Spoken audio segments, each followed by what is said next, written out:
there's something dehumanizing about it, because more and more people are just communicating through like text messages and online social media and stuff, and not communicating that much in real life. Yeah. I think kids are sending each other text messages more than they're talking to each other. Oh, yeah. You know what I mean? My son just got a phone for the first time. He's 10. Just got his iPad for the first time. It was a conscious decision that me and his mother made. We said, we're not going to have him be addicted to a screen and staring at a screen all the time. You see kids in restaurants, as soon as they sit down, they give them a pad or a phone, and they are disconnected from the entire conversation. They're not making eye contact. Right. I wanted to give my kid every chance possible in the world to be successful, and he's such a bright kid. He shakes people's hands. He looks them directly in the eyes. I mean, he's just such a little gentleman. He's the fucking best. And I think a big part of it is the fact that we just didn't enable him to do that, and we didn't allow him to do that. But yeah, I'm super fucking scared of my kid growing up. Also, I'm just scared of my kid finding all the shit that I've said online. I have to dude, I'm telling you right now, I think about that every day. Every day I'm like, dude, he's gonna he's from this new generation. He's a good kid. He's a sweet kid. And he's obviously 10 times more woke than I'm ever gonna be, right? It's just the generation. And I'm so afraid that he's just going to look up the shit that I say and out of context just not really understand, why we say stupid shit to make people laugh. Yeah. So, I'm just secretly trying to make him racist. I whisper things in his ears at night when I put him to bed. Could you imagine your kid doing stand-up? Would you even encourage it?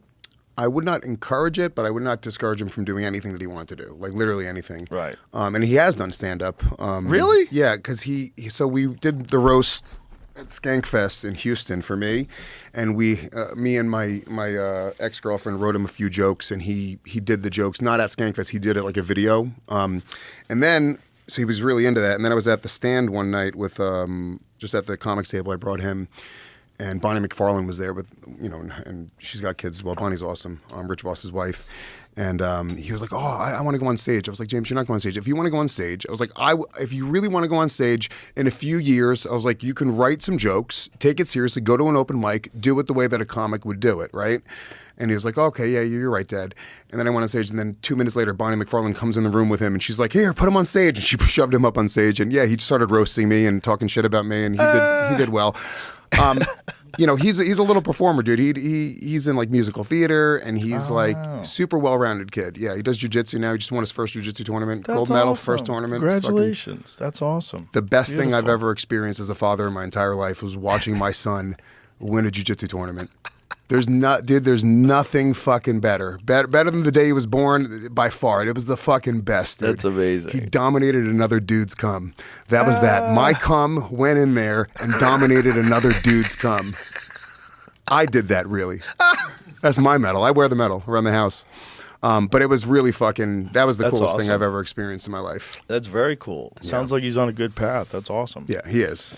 Beautiful, man. But yeah, I mean, I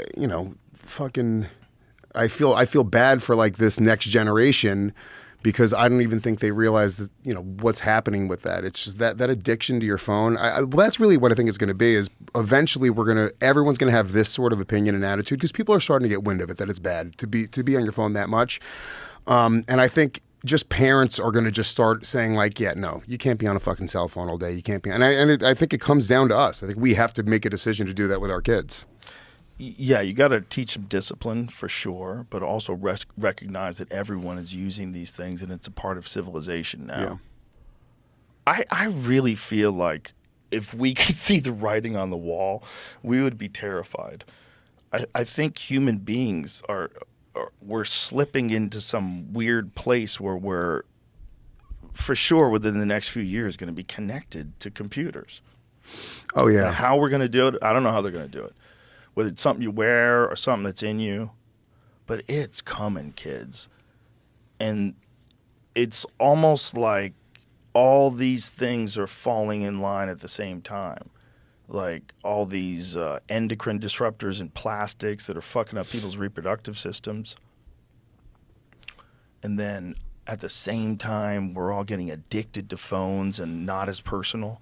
You know, because people aren't really communicating, hanging out, and just talking to each other without checking their phone every 5 seconds. Dude, it's going to be, the future is going to be us looking at each other and downloading each other's thoughts. Oh, fucking, because you could airdrop pictures and shit now. It's literally going to be like, here, take this picture just with a fucking thought.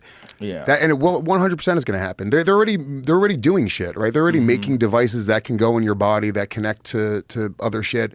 I'm sure it's so much more advanced than we even know. Think about how much we don't know, right? There's got to be some crazy shit going on out there. For sure. Really unethical shit. Some DARPA shit that's going on right now. Yeah, dude. Hey, what is, what was that thing? I want to see Elon Musk's basement. What the experiments that he has going on right now? It's probably 18 miles deep.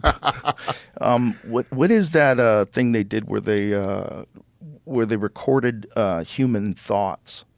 Like someone was watching something and they got a recording of that from something this person was wearing. I saw it. Yeah, bro, that is like, just think, Morse code was not that long ago. Yeah. It's wild. That was not that long ago. Yeah, and it seems like technology will just move now with AI. It's just moving faster and faster and faster. It's like, it's really cool, but it's also fucking terrifying. That's the shit that I'm terrified. Yes. Fuck asteroids, dude. This shit that we're talking about right now is the shit that keeps me up at night. No, is this it? Scientists recorded a Pink Floyd song from patients' brain waves. Yeah, this is it. The tech could eventually allow for communication without words. What? 100%. If these eggheads keep going, we're fucked. Oh yeah, dude. We're going to be doing crazy shit. That's the really like, and then you got to figure like it's going to be who's rich, who has the best computer built into their body, because the same guy who can afford a fucking Lamborghini is going to have a super brain, and his computer is going to be faster than your computer. He's going to be able to download and upload information faster than you. It's kind of wild. Well, like you're going to have to be an early adopter, right? You would have to be like one of the people who gets the brain operation first. And then you'd be like way ahead of everybody. Yeah, but that first one's going to fuck. That first one's going to fuck up, dude. And those the night before the operation, are you sure this is going to work, Harry? Yeah, Harry, look me in the eye. You're going to cut into my brain. Are you sure? I'm pretty sure. I don't want to hear pretty sure, Harry. Yeah, dude. It's